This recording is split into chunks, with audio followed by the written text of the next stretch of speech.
কালকে রাত্রে ঘুমানোর আগে বউরে বলছিলাম যে সকালবেলা পয়লা বৈশাখ আমার জন্য অল্প করে পান্তা ভাত, কাঁচামরিচ আর 2টা পেঁয়াজ কুচি দিয়ে নি।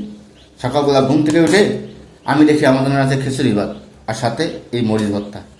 এই লাল লাল মরিচ ভর্তা এটা কি খাওয়া যায়? এটা খাওয়া সম্ভব? খাইলে খাও, না খাইলে পিছন দিয়ে বলে দাও।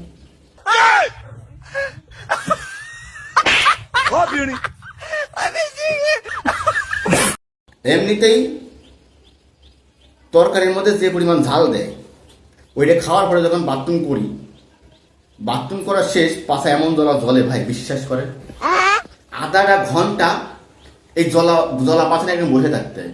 পানি ঢালতে থেকে পাশা জলা আর কমে না। পানি ঢালা শেষ, পাশাটা উঁচু করে এরকম হাওয়া নিই পিছন দিয়ে। এরপরে লাস্টে কি করা লাগে জানেন? সাবান দেশের মধ্যে পাশাটা ডইলা পানিটা দিয়ে আসতে হয়। আর আমার বলতেছে